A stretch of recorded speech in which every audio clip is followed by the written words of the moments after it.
All right, what up, everybody? Yo, what up? Welcome into the Press Box presented by Players Choice. It's your boy, Corey Parson. You already know, got the rest of the crew with me. We one man short right now. J-Rob is taking his time this morning, but pretty soon from now, we are a few Sundays away from the kickoff of the NFL season. And each and every Sunday at this time right here that you're looking at on your clock, on your phone, whatever the case may be, tell Shorty she got to get in the Uber. It's time to rock and roll. 11 a.m. Eastern time. 2 hours till kickoff. We get things up, rolling, and going, and we getting ready to win your bets. Whatever you got to do to get ready to be successful this season, we got you covered right here each and every Sunday, starting in just a few weeks when we kick the whole thing off. Swiper, Bama, Trey, J-Rob will be with us in a second. Everybody in the chat, thanks for your support over the first two episodes. Keep rocking and rolling with us. We're going to make sure that we are all winners this season. Now, we're going to talk a little Dallas Cowboys to start, and we're going to get into some awards, and we're going to do some fantasy stuff today as well, some player comparisons. So we got a full 2 hours on deck for you. We want you to stay with us through the whole thing and watch it on the playback. Whatever you choose to do, this is where you're getting the best NFL fantasy football betting info on the good old internet. Now, if you look at the title, we're talking Dallas Cowboy football today. Jerry Jones has stuck his foot in his mouth a couple times like he always does.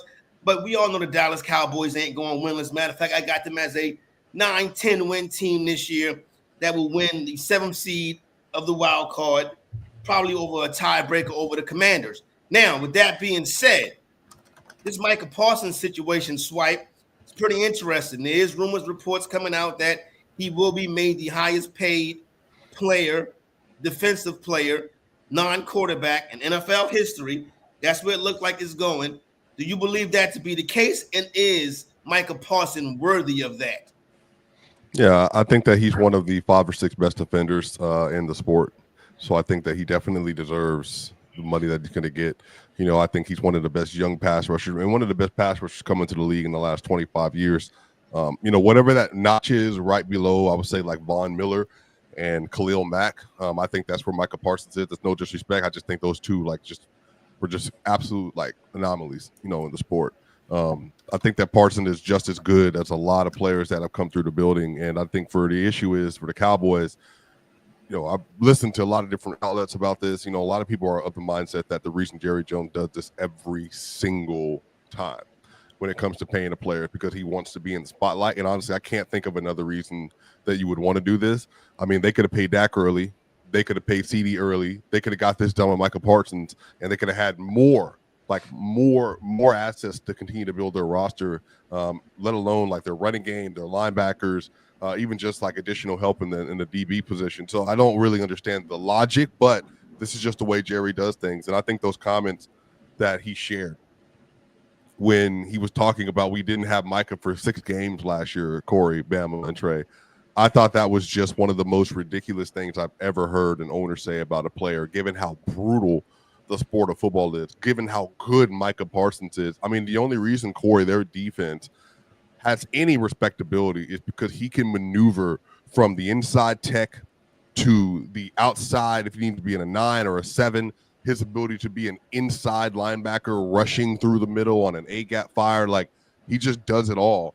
And he's not a coverage back. And I remember maybe a couple years ago, they tried to use him in coverage more in order to try to trick the defenses. It's just not, for me, it's just not worth it.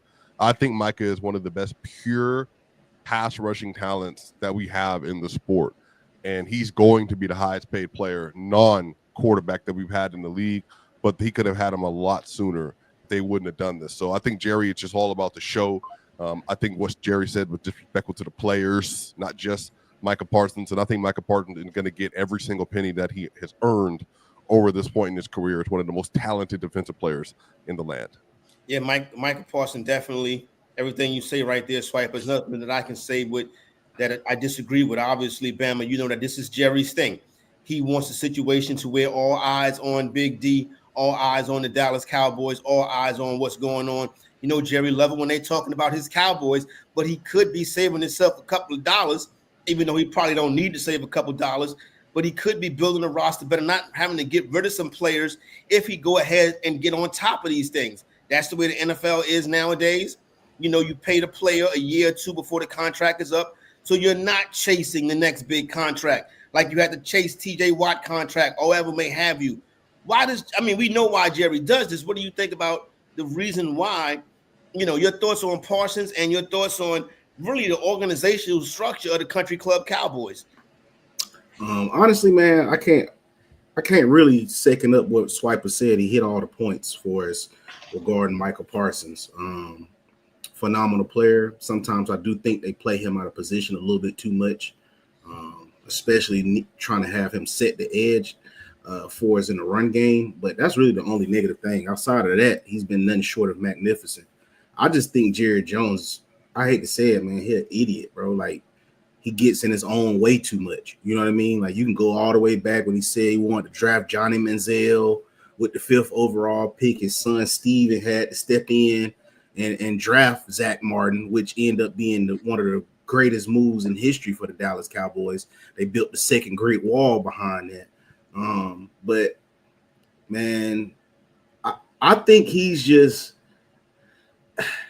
one of those dudes. Like, ever since they got rid of Jimmy Johnson, bro, he set the tone of letting you know what he's really there for. He's not there to win ball games. He's not there to have a functional franchise. He want a bunch of yes men behind him. Ever since this little thing when he became the GM, it's just he an idiot, bro. Like, sometimes, bro, like you got to get out of your own way and let the people who know football do football. I mean, is it fair to call a man an idiot when he runs the most successful franchise in professional sports? I mean, no, real talk. So the only reason the evaluation, if they was to put the Dallas Cowboys up for sale right now, there is no other franchise in professional sports that would draw the kind of dollars that the Dallas Cowboys can. We all know that to be true. It could be one of them big time soccer teams across the seas. It could be the Lakers. It could be the Celtics. Nobody is going for a higher dollar amount than the Dallas Cowboys. But, used car salesman can convince you to buy a lemon too, though. Like, it don't necessarily mean that franchise is going to be a functional franchise. He can sell you on the dumpster fire, because you got to remember, Jerry's world is open year-round. Taylor Swift concerts, monster truck derbies. Like, that's all Jerry Jones care about is getting paid. Regardless, he just don't care about winning. He just cares about getting paid. And you could just see it with the football team. Just the stuff they do. They paid Zeke all of that money. Then he fell off a cliff. They about to overpay Dak again, and Dak really ain't did nothing for you in the playoffs when it matters. Because if you're really there to win Super Bowls, you got one of the worst playoff performing teams on the face of the planet. The Cowboys turn into the little Giants every year in the playoffs. Same old tune. We get Jerry Jones' fault, not Jerry Jones' fault. I mean, but he's the GM. Like, how can you say it's not his fault and he's playing GM too? You put the roster together. He's the GM, Bam. Is there something wrong with the roster? How many Pro Bowlers on you? If you're saying he's the GM, look at the roster. How many Stephen Pro Jones Bowlers is on the roster? de facto GM. Stephen Jones is basically the de facto GM of that team. Okay, but look at the roster. Is there any problem with the roster? It's deeper than the roster, though. Oh, go ahead, Trey. It's Pro Bowlers all over the roster. Okay, yes, but it's deeper than that. Rosters aren't the only thing that matters when it comes to winning Super Bowls, and obviously we see that. I feel like the Cowboys have had a great roster for some years now, and I think that they always choke up when it comes down to it. When it comes down to the playoff games, they choke up. They're a great regular season team. It's not that we don't know that, and I feel like to say that Jerry Jones doesn't care about winning games, I think that might be a stretch. I feel like we could tell he does care about winning games. I just think his decision making is horrible. I don't know if he just has the confidence to try to make these decisions. I don't know where he gets it from, but we don't see no other owner acting like this with their teams, making these type of decisions openly and acting like this on social media. So I feel like it's really just the why. I don't know. I feel like nobody knows why Jerry Jones is doing this, but everybody does know. Everybody in the league knows that Jerry Jones is the reason why the Cowboys are failing. I mean, whether it's Dak Prescott, whether people want to put it on Dak Prescott or not, Jerry Jones is inevitably the main reason why the Cowboys are failing as a team. What do you think about Trey? You're a defensive player. What do you think about Micah Parsons? I play wide receiver, but I think Micah Parsons is he's a great defender. He's definitely one of the best pass rushers we've seen in the last 10, 15 years. I think that he should be paid that money. He should be the highest paid defensive player in the league. That's what I believe, and I don't understand why it's taking this long to pay him. Swipe, if you were the general, how would you fix it? I'm gonna make you the GM of the Dallas Cowboys. How would you fix it? You're gonna walk into Jerry's office. Jerry's gonna make Swipe the GM of the Dallas Cowboys, and it's your job to get the Dallas Cowboys to the heights that they haven't been to, as somebody in the chat said, since before I had gray hair. These hoes did that to me though. Now, with that being said, you know what I'm saying? With that being said, Swipe, you are now the man in Big D. How do you make it happen? Well, I mean, I feel like they're redoing what they did in 2014 and beyond when they just uploaded the offensive line with first-round picks. You know, I think they are being smart about that. And again, I'm crediting Steven there. Just got Tyler Guyton, just got Tyler Smith. They drafted Tyler Booker. All of them are first-round picks in the last 3 years. I think that's the best way to build a team. You want to go cheap, you want to go young, you want to go athletic, and then you want to take care of the offensive line. This is just a repeat when they drafted Travis Frederick. They got obviously had Tyron Smith on that 10-year deal. And then they got Zach Martin, and then they, walked into Lael Collins for, reasons that we obviously remember. I think this is why you want to continue to build on the interior, and I think they want to continue to focus on that just to make sure Dak Prescott has the help that he needs. They absolutely need a running back, but, I would say in the last 3 years, y'all, this has been like a shift from, remember, the league was like anti-paying running backs for about a decade. And then all of a sudden you see the value of running backs are skyrocketing because you need players that can pass protect, catch out in the backfield, and also just take situations off of the quarterback, which is third down situations, to be able to create plays and be playmakers in the backfield. So Javonte Williams, I don't know how good he's going to be because of the ACL injury, just hadn't been the same player. But having Miles Sanders, having Jaden Blue, I think that's going to matter. But really it's their defensive line as well. Now, Mazi, Osa, Dante Fowler, that's okay. I think we need to continue to see development out of those players. They got Solomon Thomas on the bench. They got Donovan as well. So like they have players that they're building into, but I don't love their DB core. I think Deron Bland, outside of that 1 year, got grossly overrated by a lot of people because of the return for touchdowns.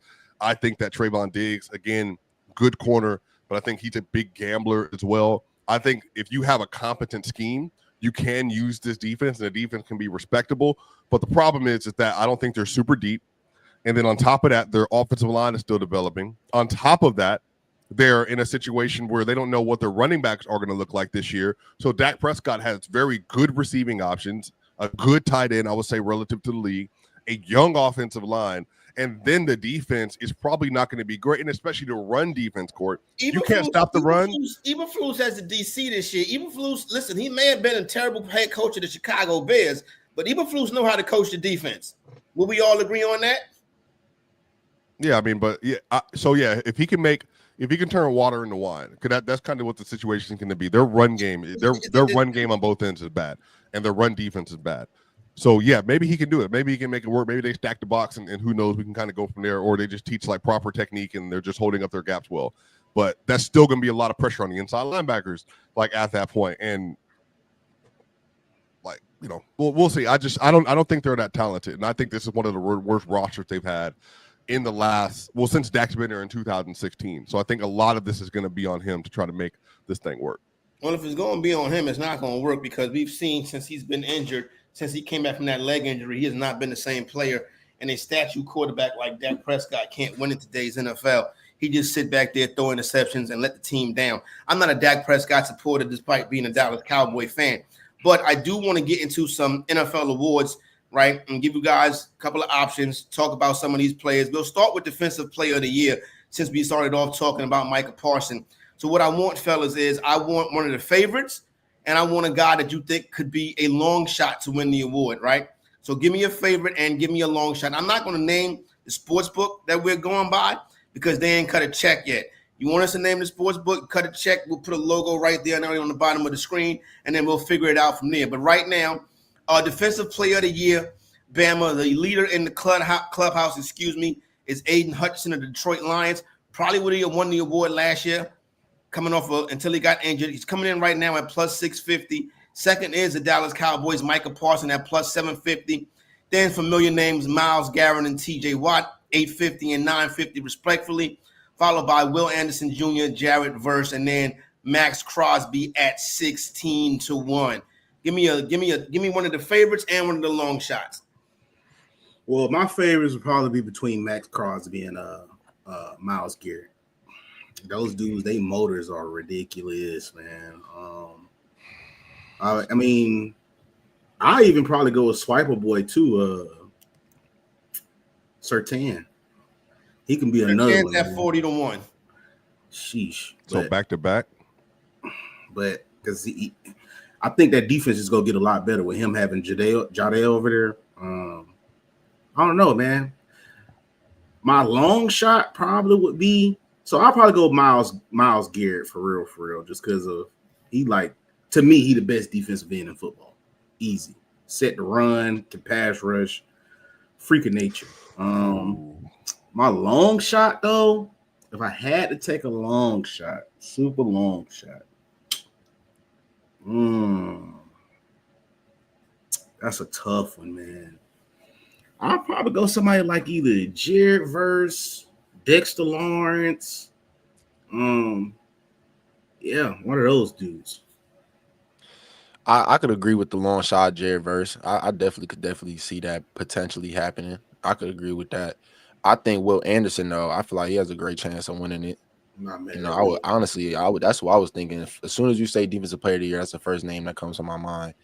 Just because I have a little bit of bias. I've been watching Will Anderson since he was in college, but I definitely think he's a great defensive player and could win it. But I also think Aiden Hutchinson, he's great. I just think it just depends on how he comes back from his injury. Like, that's a serious injury that he got. Yeah. I think it all depends on where your defense ends up too, because I think it's going to be hard to give the award to a player that's not on a dominant defense, and so that's why I'm thinking Max Crosby. I think they're still going to struggle. He could have a really good season, but that Raiders defense is probably going to be the worst in the division by like a good amount. So, if it's not necessarily like impacting like overall defensive effectiveness, I'm curious how they would kind of weigh that. I did say the other day, Pat Surtain, I think, is going to have perhaps an even better season. And so can he be a back-to-back DPOY winner? That's the odds are long there. What's funny is I actually will go a different route on the Texans. I think Derek Stingley is probably going to be my sleeper to win DPOY. That's not my long shot, but the reason why, y'all, Derek Stingley is I think he's the second best corner in football now. I think he is a dominant man-to-man corner. I think his long ball speed is amazing. And the difference between him and Pat is that he actually gets more action than Pat because they will still try to throw over the top of Derek. And Derek is a playmaker. He is a legitimate ball hawk. And he is so good at being able to close space between him and the wide receiver on those in routes, on those hitches, those third down sets where you need like a key out route or something. Like, he is great at it. His hips are fluid. I think this dude is super intelligent. And I love Derek Stingley, man. I really, out of college, y'all, out of LSU, that dude was something else. And I think he legitimately, for me, is the number 2 corner. And I'm not willing to really have much debate after that. I think Sauce would be right after that. Trent McDuffie. I think there's like a few players you could put in that 4th or 5th spot. Jalen Johnson. But I think Stingley is like that. And so think about this, y'all. Who's the number 1? What do you mean? Who you have at one corner? Oh, I think Patrick Surtain did. Okay. Yeah, I don't think anybody's asked to do what he does and then does it to the level. I think he's probably in a different tier, but it's not like I think Stingley is like, it's close talent wise. My long shot, y'all, I brought him up on the start of the episode last time for episode 1. Andrew Van Ginkel. Let me tell you why. So here's the funny thing. The Vikings defense, it's about to be aggressive as heck. Aggressive as heck. Van Ginkel is one of the best run stoppers in the league. He's a great blitzer. So perhaps this is the season. They're going to have Jonathan Allen, y'all, Jonathan Hargrave. They're going to have Phillips up front. And on top of that, they're going to have, I think, some aggressive DBs as well. And they'll have good pass coverage because every single year they're going to have a very good defense. If you told me next year that Van Ginkel has 100+ tackles, 6 to 7 sacks next year, 2 to 3 picks, he is that good, y'all, in between the blitz, the run stopping, and the pass defense.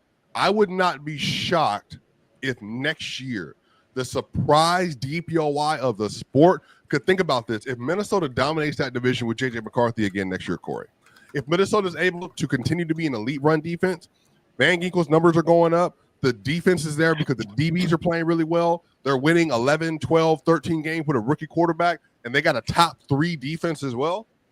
I think when you have a player that's a great cleanup player like Zach Bond, and they're able to do the things that he does, I legitimately think that could be somebody they point to. Now, again, this is a long shot. I mean, you really got to be in the trenches. He's 100-1. So listen, it's worth putting a wager on. $1 make you holler on that one right there. Yeah, he look. This is like you got to be in the trenches to know who this is. But I'm saying that like this is a really good player, y'all, and I actually love the way that he plays football. All right, and then I have Minnesota Vikings as my NFC North winner. So listen, I'm right there with you, and I think that's a very astute observation. I guess for me, I'm always going to go with the 3 technique. I'm going to go Jalen Carter as a nose tackle. I think really nose tackles can really wreck the game and really a sign of how good your defense is. Listen, the ends do get all the credit, but dominant 3 technique tackles normally are what you see on championship winning teams. Jalen Carter, Chris Jones. You know, we can go back to the Seahawks dynasties and stuff like that. It's in there. And as for a long shot, I'm surprised nobody mentioned him. I did see his name pop up in the chat, is Christian Gonzalez. Listen, this is going to be a much improved New England Patriot defense. And Gonzalez is a player. He's one of the best young defensive playmakers in the NFL. Now you get a guy like Mike Vrabel and his coaching staff coaching him up. Swipe, what do you think about Christian Gonzalez? Nobody really mentioned Christian Gonzalez, but this kid's a player. No, look, he's a really good player. I just don't think he's in those talks. I think now again, I'm not trying to. This is no. You're asking me if I'm weighing him against the DB field as it is. I don't know if he can actually get there. I think that even just as if their defense does take a leap, I think Surtain and Stingley are just on better defenses, and I think they will be more notable players at the corner position. And then on top of that, I think the pass rushers are going to be there. You're going to have players like Zach Bond, like, again, for me, Van Ginkel, that are going to get a lot of numbers as cleanup players on the inside. And then defensively, on the defensive line, you're going to have Michael Parsons. You're going to have Hutchinson. You're going to have Myles Garrett. You're going to have, I think, Nick Bosa, players that are accumulating like a lot of sacks and all that. I think the issue is that I don't know if Gonzo is going to be able to have the kind of name recognition on the better defense and playing at a higher level on the grade outs than Surtain and Stingley and even Sauce. So if you told me Gonzalez, I would probably be more willing to listen to Trent McDuffie before I would say Christian Gonzalez for DPOY next year. But I think that's just the situation that they're going to be in. This is not about necessarily his talent, but I just think that there are some clearly better players that are probably going to have better seasons next year at the corner position. How y'all boys feel about Denzel Ward? I be feeling like y'all be sleep on him. He's good too. I think Denzel Ward is up there. I feel like Denzel Ward is a better corner than Sauce Gardner. I think he definitely better than Sauce Gardner when it comes to the fundamentals of being a corner. But I also feel like your edge rushers is very crucial too as a DB. Your surrounding people or your teammates on the defensive side is very important as a DB, you know, because the quarterback got all day to drop back, you know, he feel comfortable back there. It's a lot harder to play defense. So I think that should be taken into account as well. When it comes to another couple other guys that were not mentioned, no mention of. It's hard to mention Trey Hendrickson though, but he's a very good player. No mention of Kenyon Mitchell. No mention of Cooper DeJean. No mention of Chris Jones. Well, has Trey Hendrickson? He hasn't signed yet, right? No. They haven't, so well, he hadn't gotten a contract extension, so therefore. Contract extension. Yeah. So, yeah. I mean, I saw he was in Florida the other day. I saw that on his IG, so I feel like that's hard. That's a hard situation to try to, to try to say he's going to win that, especially when he doesn't know his situation. Organizational hard situation. I feel like they just don't have enough money to pay nobody. The owner is the only owner that's not a billionaire. I think, don't they have to like take out loans or some weird stuff like that in order to pay some of these? I don't know what's going on over there with them boys, but mom and pop organization. The NFL will give out loans to some of the owners at different points, but you got to be careful. You got to pay them back because else they'll suspend your running back for 6 games, like they did Ezekiel Elliott back when Jerry Jones owed them money because the NFL helped him put the last little bit of the money up to to get Jerry World open. But that's neither here nor there. Let's get on to the next award. It is the Coach of the Year award. Right now, leader in the clubhouse is New England Patriots head coach Mike Vrabel at 6-1. Then you got the golden child, the wonder boy, Ben Johnson at 7-1. Liam Cohen takes over down there in Jacksonville, trying to get Trevor Lawrence to be the generational talent that everybody says he is. He's at 12-1. New York Jet head coach Aaron Glenn at 15-1. Pete Carroll at 15-1. Carolina Panthers head coach Dave Canales 16-1. Sean Payton 16-1. Jim Harbaugh 18-1. Matt LaFleur 19-1. Then Mike McDonald comes in at 20-1. I will set it off, and then I want to get Trey's opinion. I'm going to go with the NFL Coach of the Year being New York Jet head coach Aaron Glenn. Dodged the bullet this week with Justin Fields and his injury. Look like he'll be fine. It's not going to be anything too serious. If he starts the season and you get Aaron Glenn, a Bill Parcells guy, coaching that New York Jet defense that still has good players on that team. This was a team people had really high hopes for the past couple years, but Aaron Rodgers messed that up. I would go Aaron Glenn as 15-1 as one of my favorites. And if I go down the board to pick me a long shot, where's my man? That's Kevin O'Connell. Where's Kevin O'Connell at? Kevin O'Connell at 40-1 for the job that he is going to do this year with J.J. McCarthy. What do we got, Trey? Man, I'm going to start off with my long shot here just because this coach holds a special spot in my heart as a Seahawks fan. I think Pete Carroll with the Raiders, I think, the way he runs things, I could see him being very good over there. I could see them having a great team. But if I had to put my money on it, I'm definitely going Ben Johnson. I think Ben Johnson with the Bears is like the perfect match. I feel like what the Bears have done in this offseason to surround Caleb Williams with a better roster. I mean, they went and got some better O-linemen. They got some veteran O-linemen, plus the receivers that they already have. And I know Ben Johnson, what he did with the Lions was special. So I could definitely see him coming in and being a great offensive coordinator for the Chicago Bears. And especially seeing their record last year and then what they could do this year. Yeah. That's a clear cut coach of the year winner. That's exactly what we want to see is when a coach goes into a team and they become better the next year when he is the coach. So I feel like Ben Johnson is definitely getting my vote as getting coach of the year for next year. Well, Bam, I feel like when you're doing this, if you look at kind of the situations, it's almost like you got to have like a quarterback. And so typically, I feel like to win coach of the year, like Kevin Stefanski won twice, right? In order to do it, you got to have a team that had lower odds than they finished with coming into the year. So they got to outdo expectations as a team. And I think the offense needs to be like markedly better, especially when you have like a younger quarterback or a tumultuous quarterback situation. So Ben Johnson's one, y'all. I think Liam Cohen's another one because that Jacksonville team, everybody's waiting for Trevor Lawrence to take this next like step as a player.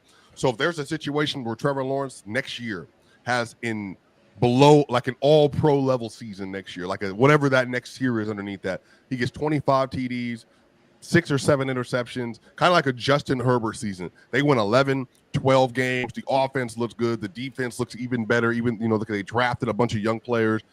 They take a leap. He's the kind of dude I think that has a narrative on his side. I think Aaron Glenn, OG, is another one.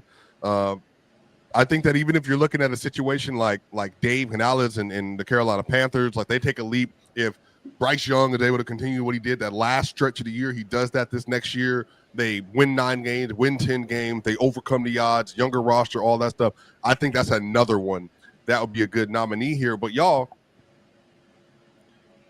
I mean, Corey, if Bo Nix has an MVP level season and they win 12 or 13 games or 13 or 14 games, and you're saying Bo Nix, like he's top 5 in MVP votes next year, and their defense is elite. What do you think? Why would it not be Sean Payton in that situation if they're going to outdo their win total like that? Because the same reason why Bill Belichick didn't really win Coach of the Year, the same reason why Steve Kerr don't win Coach of the Year, because head coaches like Sean Payton are expected to do it. That's the reason why I didn't go to Sean Payton, because he's expected to do it. So you look at somebody like Aaron Glenn or Ben Johnson or Cohen, they're not really expected to do. Now, Vrabel is the leader in the clubhouse, but the team performed so poorly last year. People think so highly of Vrabel. You know what I'm saying? So that's the reason why. But I didn't say Sean Payton because he's kind of. I mean, really, Mike Tomlin can win the award every year, but but Sean Payton's expected to do it. I'm with you 100% on the Broncos, but I think, and I love Sean Payton, but I think the reason why I didn't mention Payton because he's expected to have a. And then do you think you're taking if you're Andy Reid and your team goes exactly. lose one game last year, so you think in their situation it's like we're 2 games, but you think in their situation like you're Andy Reid and you got Patrick Mahomes. Yeah. So it's not fair. Yeah. And I not to say it's not fair, but let me see where you take something and make something where it was nothing at. But Sean Payton, everything he touches, it normally works. You feel what I'm saying? Bama? I think Canlis pulls it off. If he can figure out, or if he can make sure that Bryce keeps up that level of play from those last 6 games of the season and carry it over. You said it was plus 450 to win 10 games. So they go to low expectations right there. I think it was like plus 150 for him to win like 7 games, right? It was something along that nature. Yep. But if those are the numbers, that means the expectations are real low. I think Bryce Young is going to blow that out of the water. Again, Bryce Young almost had to throw it a year last year against the Chiefs. He threw that pass. The receiver's feet were just out of bounds, but that was a hell of a throw. That shows. I tell people when quarterbacks start throwing passes like that, that means they gain in a lot of confidence. Like that, you only throw those type of passes when you have confidence in your ability at the quarterback position. I think Bryce is emerged. I think he's got off the bus now, and he's starting to realize what it is to be an NFL player. But another coach I want to look at too, because you alluded to it, Trey alluded to it, Swiper alluded to it. You said Stingley, you said Will Anderson. Is my boy Alabama alumni DeMeco Ryans, bro. That's another coach of the year candidate I feel like they could be. He should have won 2 years ago, I thought.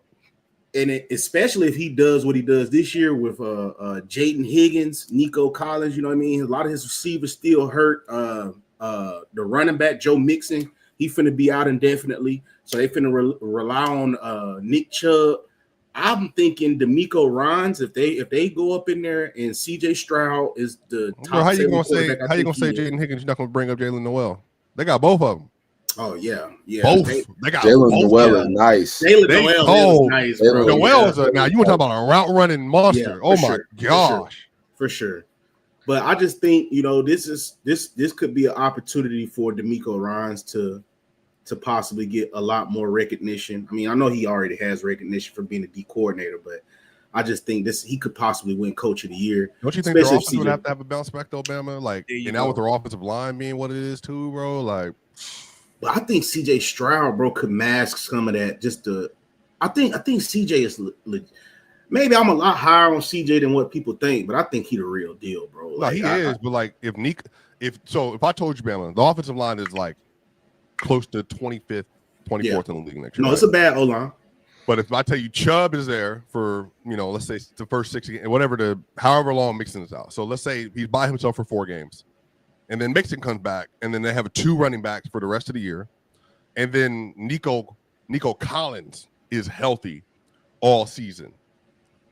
Do you think they could have a top 14 offense next year if they're able to have Nico and Stroud and Mixon and Chubb and Stroud for a whole season? Do you think, number one, they could have a top 14-ish offense? Do you think that would be enough, plus what the defense is going to do to be able to get him enough recognition, like in the terms of like Coach of the Year odds? I do, because if Joe Burrow was able to make it to the Super Bowl with that offensive line he had, I don't see why CJ Stroud can't at least win 10 to 11 games with all of those weapons. Joe Burrow's a lot different than Stroud, though. I don't know. I ain't go. I'm not finna go that far, bro. What you mean? Far? I think Shroud and Burrow. No, you're not. No, Shroud and Burrow. I mean, I'm a CJ Stroud supporter, but he's not on the level of Joe Burrow. No. Hey, bro, CJ, bro. I watched almost every CJ throw last year, my bro. He's good, but no. So if I told y'all that Nico was gonna miss games, Tank was gonna be out, and they were bad, but they still made it to the playoffs though. They weren't that because of their bad. defense, though. They weren't good. Their offense was bad, though, without Nico. Yeah. It was legitimately bad. It Joe was really Mixon had an only- all-pro level season last year. That's why they were so good. It was really only what the Jags game. They looked kind of bad. I ain't gonna lie. Jags game they look kind of bad. What else? But CJ wasn't good either. Like I'm saying, but I'm again, hear me, audience. I'm blaming the offensive line for why. I'm not saying it's him. He was discombobulated last year, brother. I watched every single game for the Texans, almost every snap, because as we'll get into later, Corey, I had Nico, I had Joe Mixon, I had Stephon Diggs in another league, I had CJ Stroud in both leagues. I watched every single snap of that season. CJ is really good, but he could not overcome that offensive line issue last year. And then when Nico went down, Nico is the whole show to me. That's Corey. That's literally it. Nico is one of the most important offensive players in the sport. When Nico was there, all of a sudden CJ Stroud is, But when Nico wasn't there, it was just like, what do I do? Like, I mean, at this point, even with Joe Mixon was there, like they just didn't have the offense. But I'm telling you, Bama, if Nico's there, CJ Stroud finna have a crazy season. And matter of fact, Corey, I'm telling you, Trey, if Nico's healthy, if he's healthy, I would not be surprised if he can be the triple clown leader next year.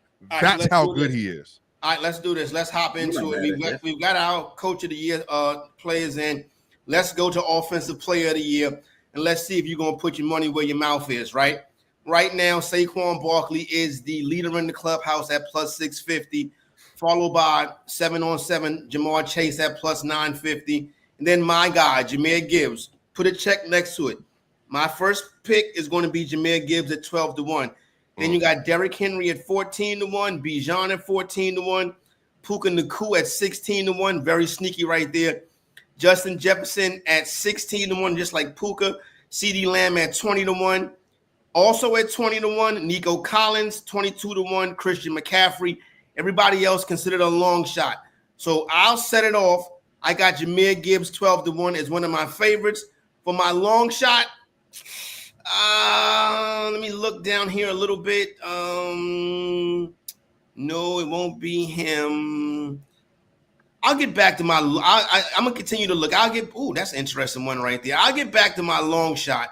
But go ahead. Go ahead, Swipe. For offensive player of the year? Offensive player of the year, Nico Collins. Look, but I'm down. Now let me go with non-biased here. Okay, first off, Nico is a great pick. So I'm saying, like, even if you're being unbiased about it, I think Nico's a great pick. But y'all, I'm not gonna lie to y'all. Have y'all seen what Bijan Robinson looked like last year down the stretch of the season? If you want to talk about somebody that could legitimately, y'all, he had 1,887 yards from scrimmage and 15 TDs last year, and he started off slow, Trey. Slow. Yeah. If you take the shackles of that Arthur Smith offense off of him, and him and Michael Penix next year, he's gonna get catches out the backfield, red zone opportunities, all of the one, down two, down three. He legit might have a 70% like running back share next year, 75% running back share next year. And he get the goal line carries too. Look, I'm not gonna lie to y'all.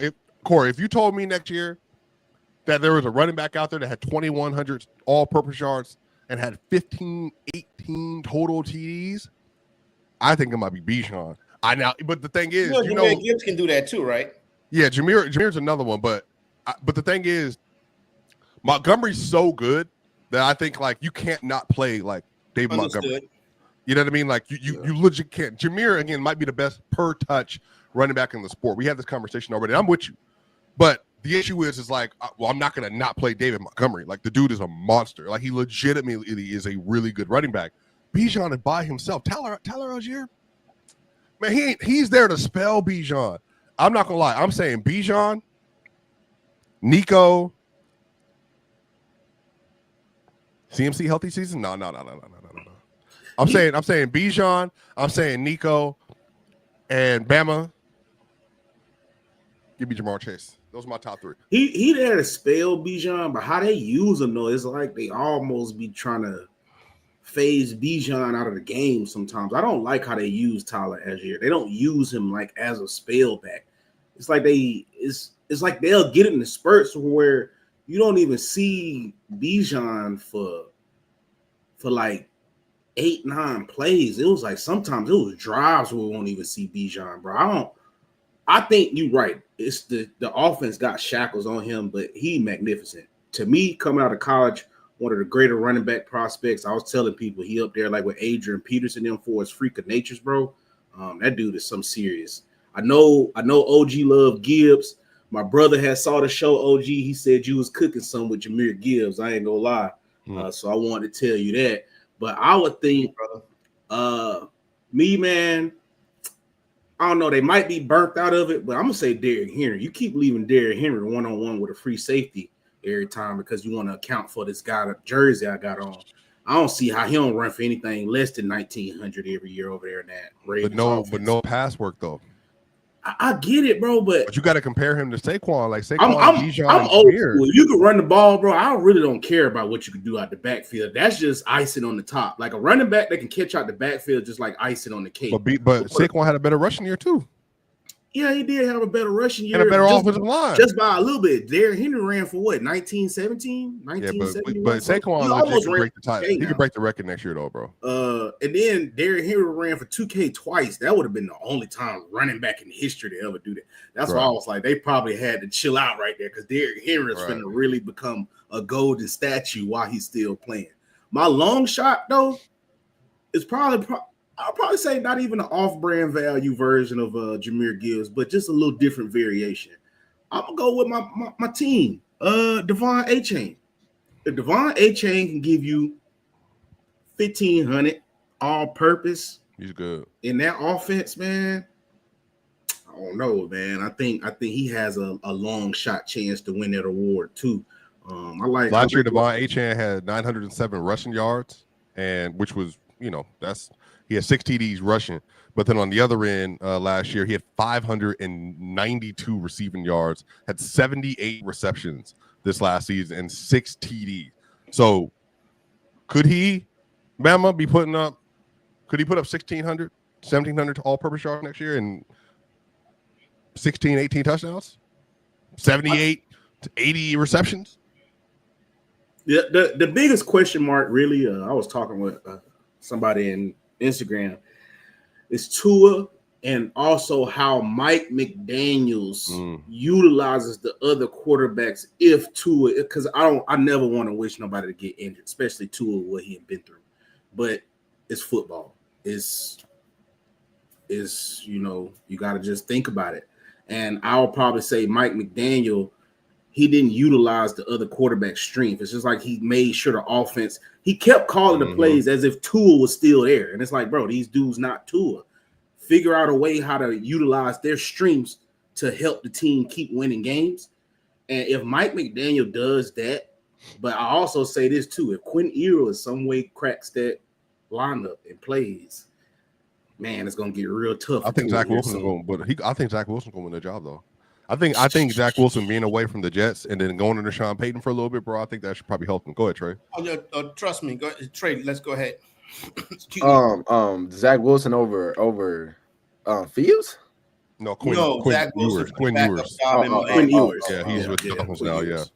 But no, for my offensive player of the year, I definitely think, Bijan. I think Bijan has a great chance. I also will really want to go with Saquon again, but I feel like those are the obvious answers.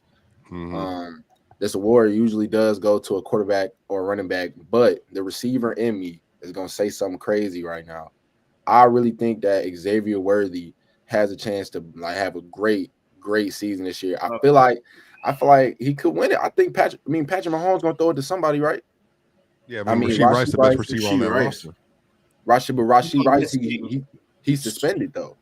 He's probably for maybe 4 to 6 weeks could be.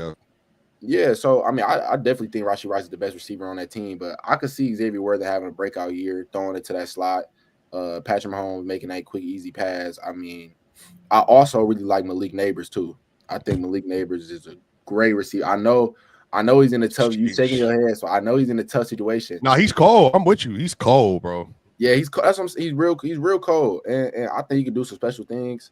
So those are my two crazy picks right there. But for sure, I think Bijan and Saquon got the highest chance. Do you think could Malik I think Malik broke the rookie record last year, right? I think he had with receptions. for reception 109. He also had 1,200 yards. He had 170 targets though. Yeah. But I mean, who else you gonna throw the ball to? Right. Yeah. I don't get me wrong. I didn't like his yards. I didn't like his yards per catch either. Right. Well, but if you remember the way they were playing him, I get it. To me, Wade Robinson is number 2 over there. Is that who it is, Corey? With Wandell, one of them. Wandell Robinson. Wandell Robinson. One of them sucker MCs. Listen, 15 games, 170 targets, 1,200 yards, but 11 yards a pop. Listen, I understand the quarterback situation was not the best, but is the quarterback situation the best now? It's way better. It's way better. It's way better. Still believe in Russell Wilson? Huh? We still believe in Russell Wilson? I do. Yeah, I mean, a game manager is better than a quarterback that's just incompetent. You know, Russell Wilson is not a game manager though. Russell Wilson's a game manager now. Yeah, now, but he's a game manager now. Yeah, but what I'm saying is, Trey, I know you a little bit young, but to me, you're not in the let Russ game manager isn't bad. Being a game manager isn't necessarily a bad thing. It just means you take care of the ball and you just make the necessary plays to keep the chains moving. All them quarterbacks got game manager up in them because they pick and choose. But again, what separates the Allens, the Burrows, the Lamars, and all that stuff, they have these high volume electric plays throughout the course of the game. But Patrick Mahomes, even when he won the Super Bowl, he was being a game manager. Like, he was managing the game. He was audibling. He was checking plays when it needed to. He kept the defense guessing all the way to winning the Super Bowl. So it's not necessarily a bad thing. Now with Russ, it is an upgrade from what you had because you had a quarterback. You don't know what you're getting. Are you going to get a game manager or are you going to get somebody that need to go be bagging groceries at the Winn-Dixie? Like, so it's like, I would rather have somebody I just know consistent. He's going to be consistent every game. He's going to get the ball to this guy over here. He's going to hit his check downs. He's going to make sure the protection right. And we're going to pretty much figure out a way how to rely on our defense and win this ball game. And I think that consistency is going to help somebody like a Malik Neighbors versus what he had last year. Now, I will say with OG, he's not going to get 170 targets. That's not going to happen. Not with Russ. Why not?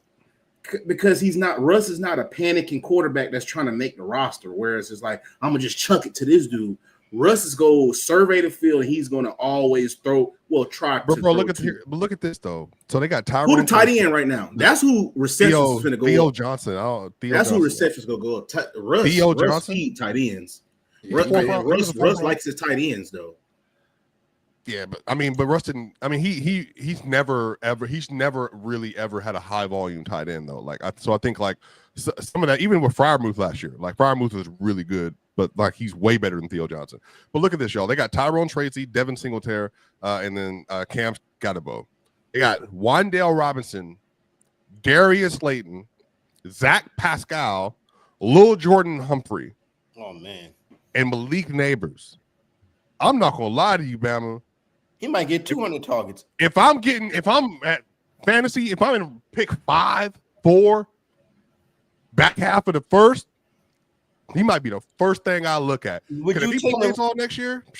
All right, let's go there. Would you take Malik Neighbors over CD Lamb? Yes. Woo! Yes. For fantasy, yes. You would take Neighbors over Lamb. Yes. Yes. And Dak Prescott still over there? Oh, I don't know. I think in the given situation, I feel like in the given situation, it's not crazy. I mean, and they just got George Pickens too. George Pickens been crying about getting receptions. He didn't like how many receptions he was getting. Now he going to the Cowboys to be the wide receiver too.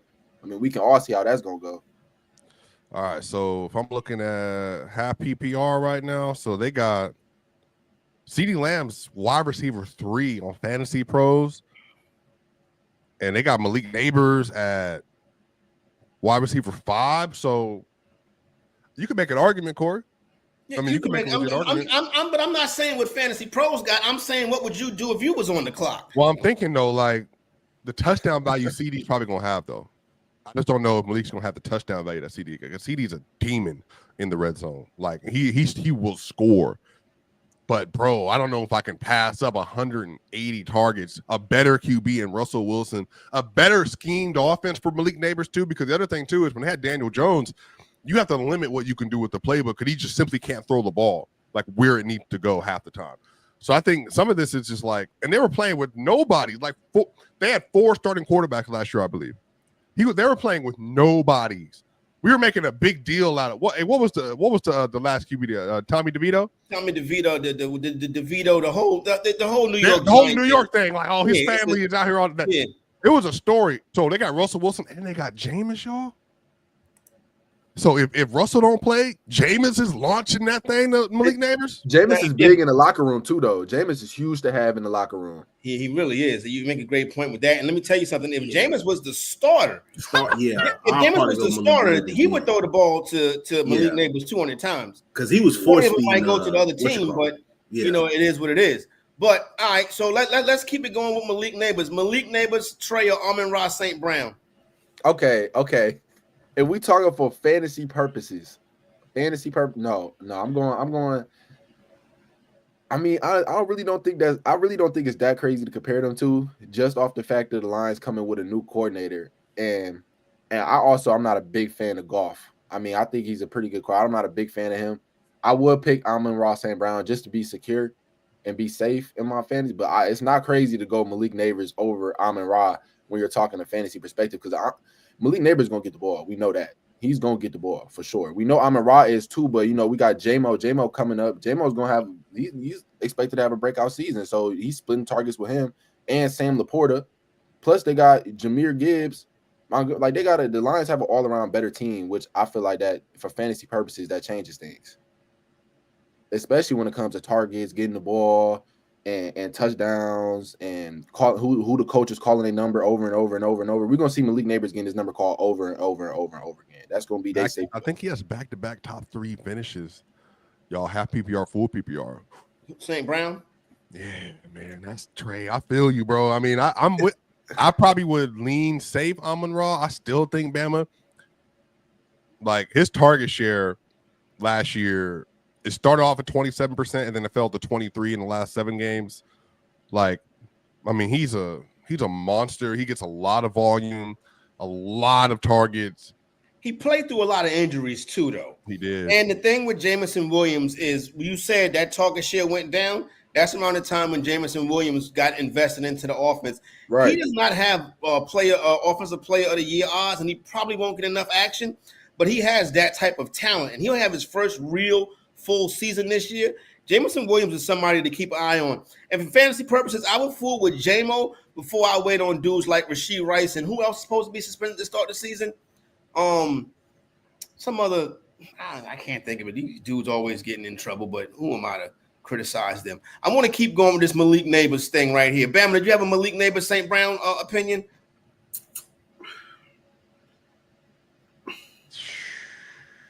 I want to go Malik, but I feel like St. Brown is a way better version of Debo. Way? Who? Yeah. He's a way better player? Version of Debo. Like, what y'all be wanting Debo to be, I think St. Brown is really that. Because he's a better receiver, bro.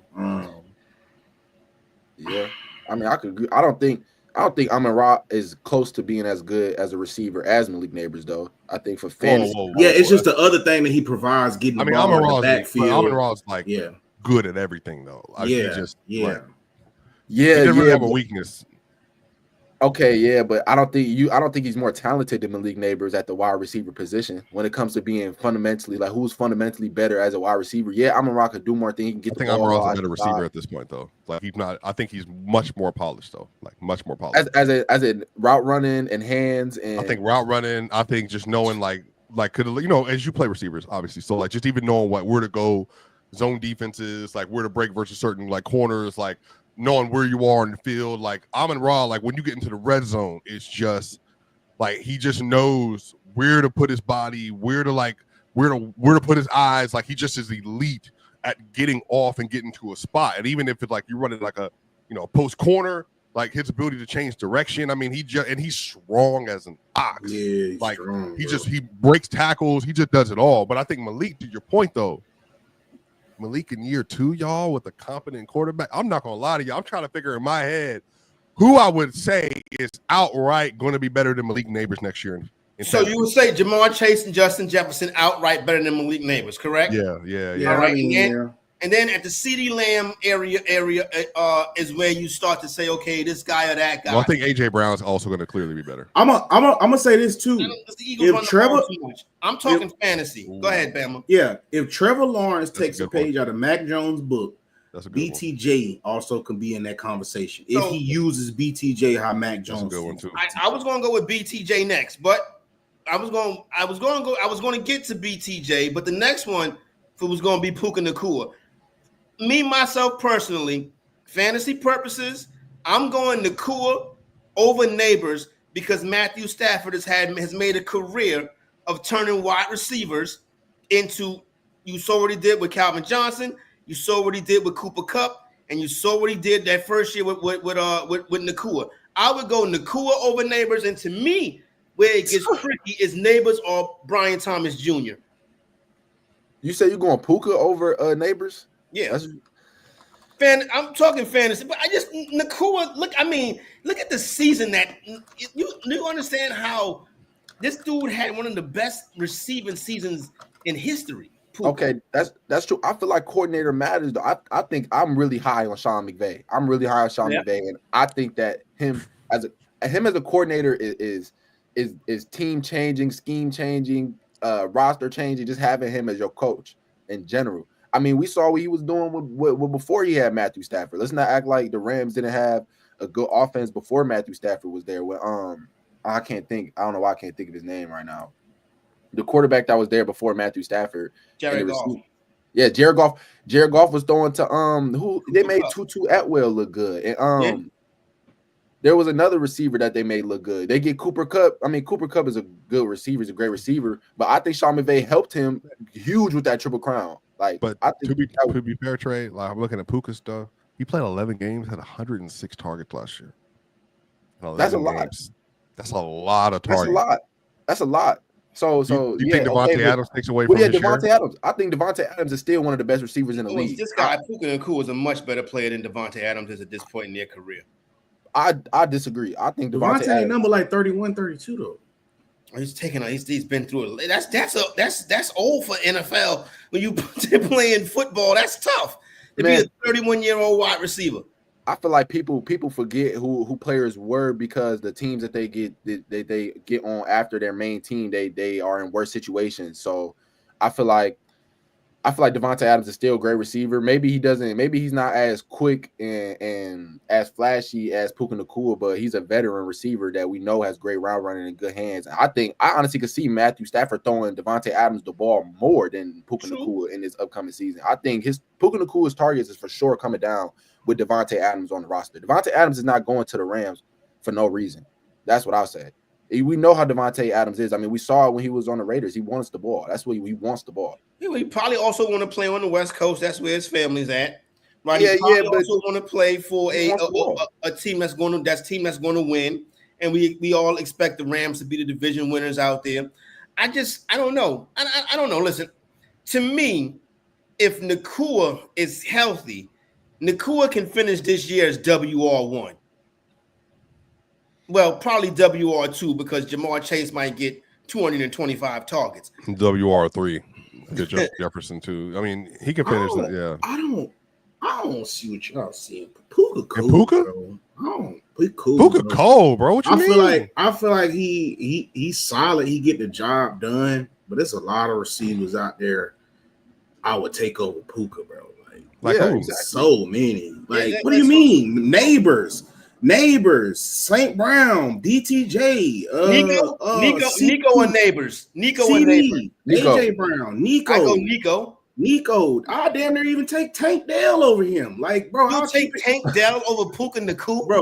With CJ Stroud, yes, bro. Like Puka cool. I'm not mad, bro. Like if people like Puka, but don't act like he just doing something so crazy over there. You got Jalen Water, you got Tyreek.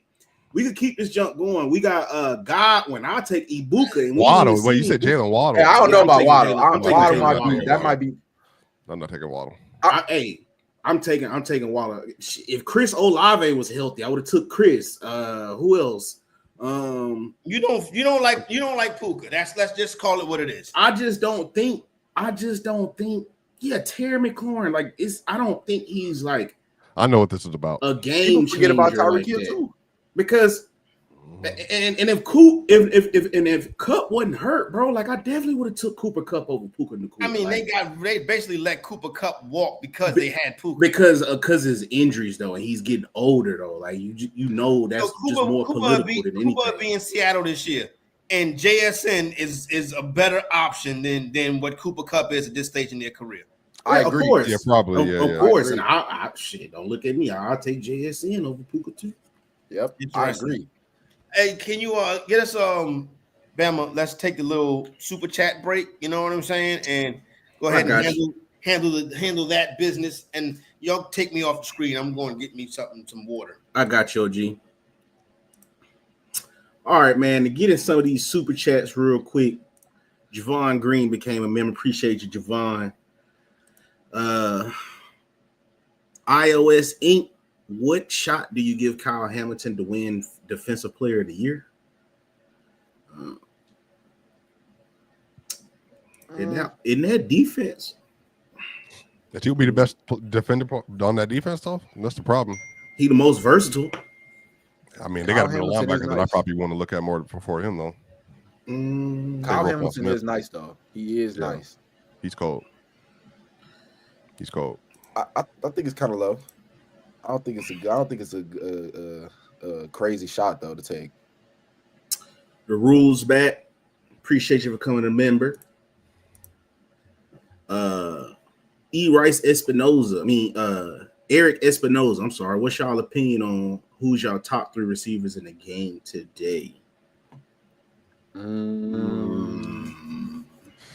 mean, Justin you asked Jefferson. me, Justin Jamar.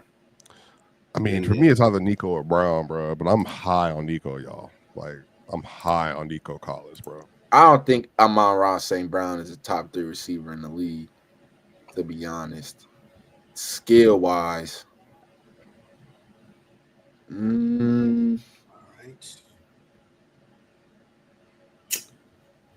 Honestly, I might put. I don't know. I feel like putting BTJ is a little crazy, but I could see that. I honestly think AJ Brown is AJ Brown, yeah. Them the I'll three say right AJ there. Brown number 3. So AJ Brown, if he gets the looks, the team runs the ball a lot. But if AJ Brown gets the looks, I would say he's probably either 3 or 4. With him and you flip flop between him and CeeDee Lamb. Let's get back to the 1 second, and it's just the last thing. While we over here with the comments, we implement this new thing, man, where we show, man, we really rock with y'all in the comments. We appreciate the love, and we got this thing: top 5 comments of the week. All right, starting with the first comment, Fred Vinson. Good first episode. W Unk for represent my Lions and Jahmyr Gibbs. Rational Boston sports fan. Am I wrong for not being high on Bo Nix? I personally think he's just Mac Jones with athletic ability. If you look at the production from their rookie seasons, they're similar outside of the TD passes. Well, similar outside that, one the better thrower of the football, I think, Right. better deep ball, better athlete, better rushing quarterback. I mean, I think for a lot of people, it's like they were low on Bo prior to the draft, and then Bo had that stretch to start the year off where he was a rookie QB, he wasn't good, and then from week 4 on, he was just like a really good quarterback. He was closer to being one of the 10 best quarterbacks in the league for a longer period of time than he was one of the worst. So I think it just depends on this year is. But the thing is, though, Bama and Corey and Trey, I think the problem is like he's going to have great numbers again. But if he had a number 1 option, like as a receiving option, like a legitimate number 1, I think his numbers will look even better. So it just depends on, like, people say Joe Burrow can't be at the top of the league because he has Jamar Chase and T. Higgins. So it's like, I think if he had a better supporting cast around him, I do think he's going to have an even better year. The running game is going to be there this year. doesn't have like a dynamic receiver. We'll see what Pat Bryant becomes, but I feel like people should just if he has 35, 40 touchdowns this year, y'all. I mean, you just got to give him credit. Like he had 35 last year. So did he have 40 this year? 65, 67% completion percentage, like 4,200 all-purpose yards and 40 touchdowns. I mean, what at that point, like, what are we doing? I mean, honestly, though, also the defense, too, though. Let's not sit here and act like that Bo Nix didn't have a great defense, getting him the ball back and stuff like that. I mean, Mac Jones on the when Mac Jones was on the Patriots, I mean, the Patriots was honestly all around just a shit show. Mac Jones' rookie season, remember they went up to Buffalo and beat him 6-3. So, you know, that was Bill Belichick. That was Bill Belichick at his finest right there. But go ahead, Bama. Sid Rice, glad to see Players' Choice coming back to football. Like a few years ago, man. We appreciate that. You know, it's been in the works. We're working over here, man. We're trying to. The NFL season going to go crazy when we actually get like current live content to talk about. Plus the graphics and stuff, we're gonna be able to slot everything Corey with. We're gonna have individual graphics for the game, individual graphics for the fantasy portions and all that kind of stuff too, like picks, our top 10 ranking going into every single week, sleeper matchups, toughest matchups. I mean, this show is finna go. It's finna go crazy, like the content. I know y'all young boys don't like listening to the OGs, man, but y'all better listen to Corey if you want to win some money this year, man. I'm letting y'all know that right now. You better listen to the OG if y'all want to win some money this year. They don't listen. They don't listen. Trust me, I know firsthand, very personally, that they do not listen. But that is neither here nor there. Thanks for the comments, everybody. Ready to hop back in, and let's get back to our awards. Do we have any more comments of the week? My bad. One more. Great X's and O's talk. Very informative. And the last comment, W Detroit Lions. Was wilding today. He said you would rather have Goff or Anthony Richardson. So a lot of people like Anthony Richardson. I just making sure. You know what I'm saying? You had to check temperatures. I feel that. There's still some Anthony Richardson supporters out there, but it seems like it's less and less, especially if Daniel Jones wins that job coming into the season. Speaking of Anthony Richardson, he's going to be an option in this category right here. It is Comeback Player of the Year. Leader in the clubhouse, according to Unnamed Sportsbook, is Aiden Hutchinson of the Detroit Lions at plus 260. Coming back from that broken leg, it is the guy who masquerades as a franchise quarterback, Dak Prescott, at plus 300. It's Christian McCaffrey at plus 350. Trevor Lawrence plus 475. JJ McCarthy at 10-1, followed by Nick Chubb at 12-1. Then you got Max Crosby 20-1, Daniel Jones 25-1, and then Anthony Richardson 28-1. Interesting, Daniel Jones actually has shorter odds swipe than the guy he's competing with for the job in Anthony Richardson.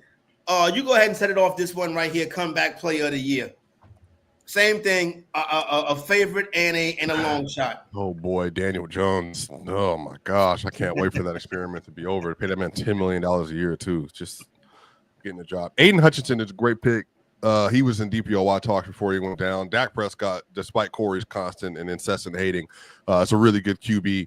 If he has 4,500 passing yards again next year and 35 touchdowns, 33 touchdowns, he's going to be in the conversation. I think that's a great pick.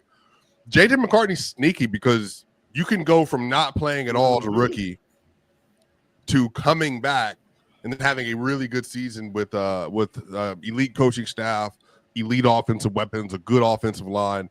I think that's a good nominee for that. You know what? I'm going Brandon Ayuk. Interesting. Brandon Ayuk comes back this year, week 1. Let's say he starts off slow, Trey, for the first 4 weeks or so. Let's say he's like on pace for, first 4 weeks, he has 300 yards and, 1 TD. Let's say like 22 catches. But then if because he's fully healthy, body feels good again, last 13 weeks of the year, goes 1,100 yards damn near, 1,000 yards, 8 touchdowns, 9 touchdowns. The San Francisco 49ers are back in the playoff picture. Brock Purdy looks good, but we know because it's George Kittle and Brandon Ayuk are there, there's no Debo, Juwan Jennings, Ricky I think Brandon Ayuk for me feels like a strong possibility if he comes back, has a really good receiving year this year. I don't think that's that crazy to say, but I mean, it's unknown when he's coming back right now. They don't know when he's coming back. Mm-hmm. I'm not a big fan of Brock Purdy at all. So I mean, it's definitely a possibility, but I mean, I would go with a guy like Stephon Diggs over him. I feel like Stephon Diggs got a great chance. I think Mike Vrabel going in there and trying to rebuild the Patriots, that could be big. And I honestly think Drake May and Stephon Diggs, they could look nice together. I feel like that could be a good duo. I really like Nick Chubb. I think they said he's supposed to miss at least like 4 games, but Nick Chubb is still, people forget about him. He's still one of the best running backs in the league. Let's not forget. Nick Chubb. People don't talk about Nick Chubb enough. Like, if Nick Chubb played in an era of college football, like if Nick Chubb would have played 4 years at Georgia, he could have shattered Herschel Walker's record. Like, Nick Chubb was in the backfield with like DeAndre Swift and Todd Gurley, and he tore his ACL, and he still put up these fantastic numbers. Nick Chubb is one of the if his career would have, if he was playing in a different era, he would have been one of the best running backs in NFL history. Well, he was on pace to be a great NFL back because he averaged like over 5 yards a carry for his career. It's just those injuries, man. Sometimes it's just unfortunate. You have great players that suffer these career-altering injuries. You know what I mean? OG, I'm pretty sure you remember Bo Jackson was a video game created player. Looked like he was probably going to be the greatest running back ever. And then what happened? Bama, Marcus Lattimore. Yeah, Marcus Lattimore. Like, that injury what Nick Chubb got last year, that's just not an injury where you just come back and be like, oh, yeah, I'm the best back in the league now. Like, I don't know. Like, that was 2 years ago now, to be fair, though, Bama, by the time he gets to regular season. That shit was nasty, though, Swiper. Like, his knee literally went I don't know. That's nasty, bro. I don't even want to think about it. In today's game, players are starting to come back with that injury more and more and being better. Though I feel like in 2025, the medical teams that the NFL has and what they go through, especially a player like Nick Chubb, I mean, coming back from that, I'm not saying it's easy, but it's a lot easier than what it was back then when Bo Jackson. No. I'm on agreement of where modern medicine has went, but the human body hasn't expanded upon what it. The human body only has a certain amount of threshold it can take. Like, that's why you're probably seeing more injuries today than what you saw back then. Is because of all the movement, all the twitching they doing. Like, now you get way more injuries of today because these athletes are maxing out their bodies to points to where you just see this a lot. I mean, granted, like I said, he's a freak of nature. I agree with y'all. Nick Chubb was one of my S-tier backs when he was playing, but you know, with that knee injury, I would just have to see it to believe it. Unfortunately, but not to prolong, I'll probably go with JJ McCarthy for as the easy, low-hanging fruit, because all he has to do is just not drool out there. Look, you know what I'm saying? Just be competent. You got Jamar Chase, Jordan Addison. Like, just be competent. You got a great coach, offensive play caller that's going to protect you. Just be confident. You got a hell of a defense to back you up as well. But my long shot probably would be Hollywood Brown over there with Patrick Mahomes. I think, you know, you talk about Xavier Worthy, but he like just running deep for real. You have seen what happened when people put their hands on him. So I'll probably either go Marquise or I'll probably go 2 or 4 as my long shots to win. Well, somebody in the comments said Dre Greenlaw or Talanoa Hufanga. I mean, what if they come back as well? Yeah, what if they come back in Bama and they're both all pro players again, or one of them is like on that defense? I'm not mad at that. They on the Broncos, right? Yeah, both on the Broncos. If Talanoa Hufanga makes first or second team all pro the first year back, I mean, he can do it. Pro, he can do it. Dre Greenlaw right now 75-1 to win. That's crazy. Same odds as Marquise Brown and Deshaun Watson. Deshaun Watson, the worst contract in the history of professional sports. I'll go ahead and close this one out. I'm gonna go favorite shorter odds guy. I'm gonna go JJ McCarthy at 10-1, and then Swipe. I'm surprised you didn't jump on this at 100-1. Evan Ingram. Evan Ingram is probably going to be the number 2 target in the Denver Broncos offense. Could be. You know, Sean Payton. If you look at his history with tight ends, Jimmy Graham and And oh God, I can't think. Jimmy Graham and wait a minute, Jimmy Graham. I can't. They never had. Wait. I feel like I'm missing a tight end that played under Sean Payton.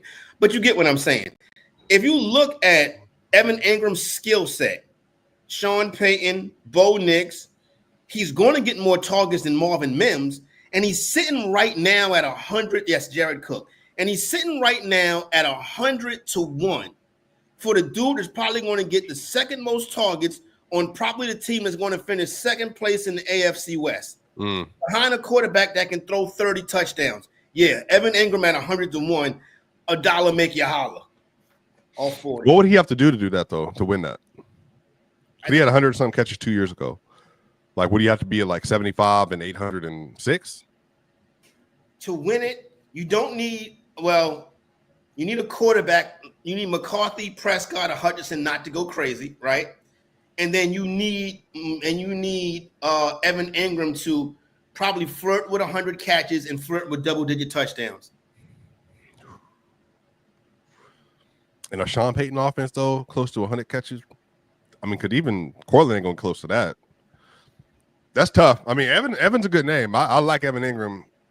If you told me right now, y'all, that he has 70 catches next year and 800 yards and 6 TDs, I would say that's right. So let's do this now. Let's transform. Let's take the same player, Evan Ingrams, and let's move him into a fantasy discussion. Right now in 12-team leagues, let me just pull it up right here.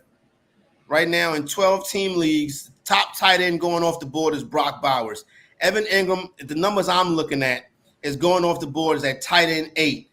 At 7 is Mark Andrews. At 9 is David Njoku.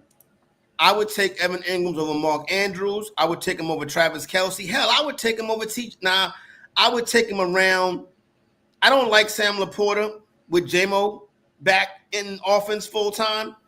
So right now, I would take Brock Bowers, Trey McBride, George Kittle, TJ Hawkinson, and then for me, it's Evan Ingram.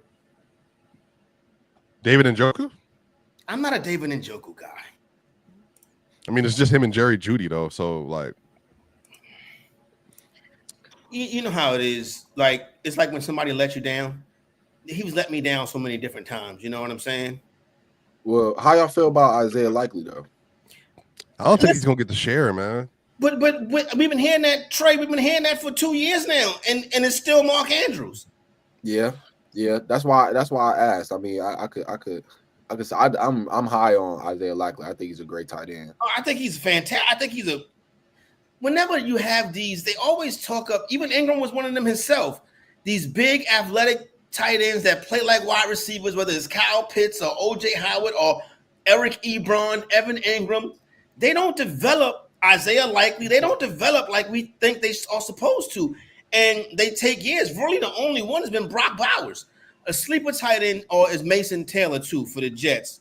Jason Taylor's son, he's a sleeper tight end. Mm-hmm. I think tight end is a little bit deeper this year than it's been years in the past. So I'm not Travis Kelce's an old man now, you know what I mean? But I just want to throw that out there. Anybody else got any fantasy thoughts on tight end? Trey McBride. Yeah. Well, yeah, he's McBride, tight end 2 or 3. Yeah. Yeah. Probably damn near might be tight end 1.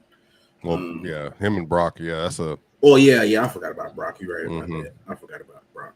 My apologies, but yeah, I think them two. Colston Loveland. I'm not mad at him either. Loveland, and then what's the other one that got drafted to the Jets? Not Jets. Number 44, bro, from Penn State, y'all. Oh yes, Tyler Warren. Oh my goodness, yes. Yeah, Tyler Warren. Is he worth a look with Indianapolis with Daniel Jones? Those quarterbacks scare me. You giving the job to Daniel Jones? You just said Daniel Jones. You giving the job to Daniel Jones? I don't know. I mean, right from everything, it sounds like he's getting the first bid at the QB1 rep. So if that's the case, then the general manager that drafted Anthony Richardson with that top 5 pick should be fired. No, that's not how you can't do that with just one pick. I think Rich, because the ownership probably at the time too was like, look, Rich is a 6'5" super freak quarterback.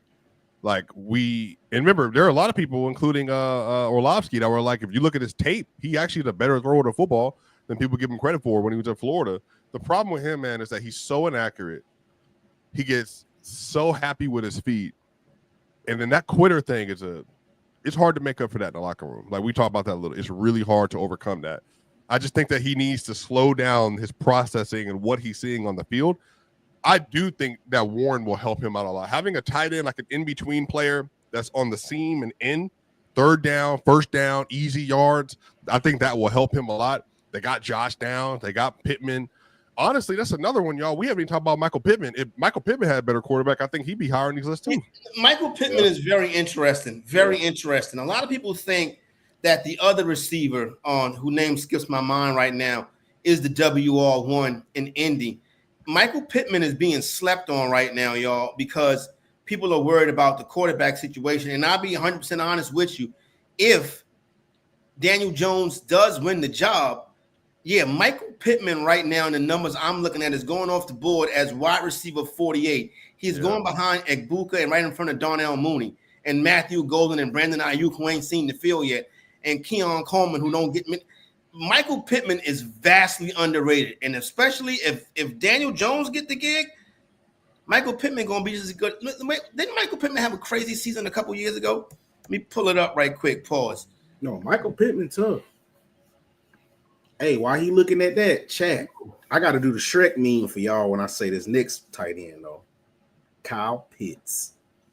I don't know what he's shaking his head, but I don't care, bro. Every year, I'm going to be that dummy, bro. I'm going to be that dummy, bro. Like, I cannot just be like, oh, he's good. I don't care what nobody say, bro. Yeah. And then it gives me hope because Michael Penix said we got KP the ball today. Like, so he's making it a priority to get Kyle Pitts the ball, bro. And Kyle Pitts is about the Kyle biggest. Pitts too long, bro.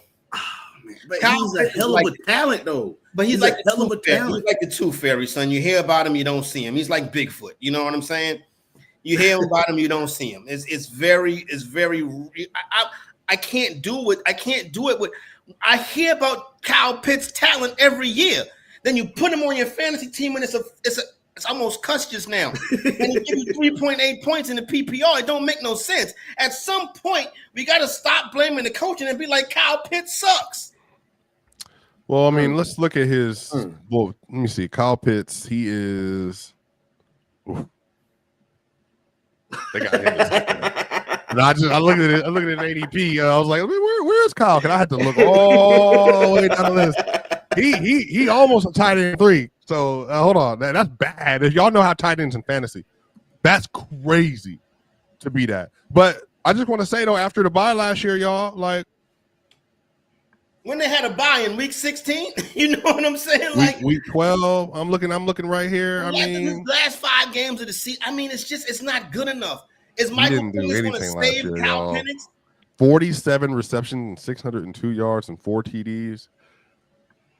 47 receptions. This is a guy that was drafted as a first-round tight end. Look at what Brock Bowers did. Came right in the league, set the league on fire with nothing with the Raiders. And we still waiting on Kyle Pitts? Hey, I know what you can do. I got a 4th round pick. I got a 4th round pick with your name on it. Then if I'm somebody else, give me a chance. I'll figure it out. With Kyle Pitts? I think Kyle can, man, look, I think he can get there. I just think the Falcon situation's been so crazy for him. I agree with that. Yeah, I just Drake London too. Drake London, like he took off last year. I think it's just for whatever reason they had 3 top 10 picks at the skill position, and it took all of them a while to figure it out. Even they did it with Bijan. It just don't make no sense. Big girl from down the street can get there too, but I'll let somebody else take that risk. Look, I'm just saying. I think Kyle is, you know what I mean. He could be a worthwhile player to take a fly on. But yeah, I'm not taking him over. I mean, I'm probably not taking him Colfus and Loveland at this point. But to finish up the Michael Pittman thing, y'all know like Josh Downs, he might be the wide receiver 1. I think Pittman's the one. I do. Pittman has had a couple 1,000-yard seasons in this league already. Yeah, he's at 2. But if you just look at like the way they play and like how they actually spread the ball around, like Josh just like he's just a sneaky option if you're just looking for a player that like has a high, like in terms of like the routes run per target, he's like top 10 in the sport. Like when he is on the field, they target him a lot. So Josh Downs, Alec Pierce gets looked, but Josh Downs and Michael Pittman Jr. I think are the two options I would take for them. But man, yeah, I don't know, bro. Josh Downs is cold, bro. Like I really don't know where I would go. That I think it depends on who's the starter. If Downs if Richardson is a starter, I think he favors Downs. If Jones is a starter, I think he looks for like a more solid option. Let's get the offensive rookie of the year. Leader in the clubhouse, Bama, is Ashton Genty at plus 275. Then it's the number 1 overall pick, Cam Ward, at plus 350. And then it's a very interesting player right here in Amarion Hampton at plus 750. It's a very interesting player in Amarion Hampton at plus 750. I said it twice. Knock on wood. Etch that name in your kitchen table. Then you got Travis Hunter at 10-1, Ted McMillan at 16-1, Tyler Shuck at 16-1. Another interesting name, Travion Henderson at 20-1. And then you got Shedeur Sanders all the way down here at 35-1. Bama, you set it off right here. Offensive rookie of the year. All right. And then with Josh Downs talk, man, you know, if you want to go watch some Josh Downs on Player's Choice, by any means, episode 2 with J-Rob, it's on Player's Choice platform. You can go listen to some Josh Downs talk right there on the platform.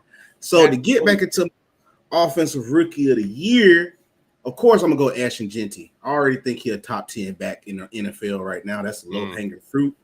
But if we got to go with a long shot, I know a lot of people ain't going to like this because I've been talking shit about him, and he was a terrorist when he played for us. I'm going to go Jalen Milroe.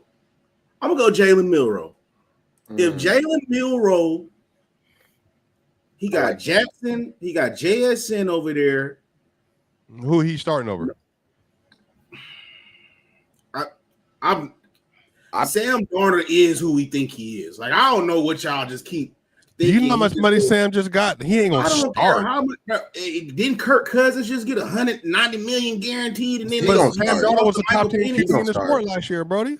Only because of the offensive coordinator he played with. He always been a bottom 6 quarterback for damn near his whole career until he went over there with the Vikings. Bro, he got put in the ER over there with the Panthers. The one thing I remember with him and the Panthers was against the Falcons. That boy had that zone read, ran out there like he was Michael Vick. That boy put go to sleep. That's what I remember about Sam Darnold with the Panthers, boy. Straight knock, nigga. I need a revive. Man, he gonna be on the sideline drinking Gatorade, bro. I don't know how he I'm gonna go Jalen Milroe.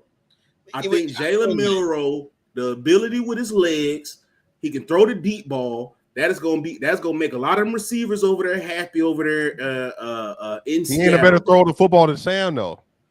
I think he could be. He could be though. He could be. From what I've been seeing, it's looking like he might, bro. I don't know. I could see him beating him out in the spot. I could definitely see him beating on Sam Darnold throughout the season. I'm not high on Sam Darnold either at all.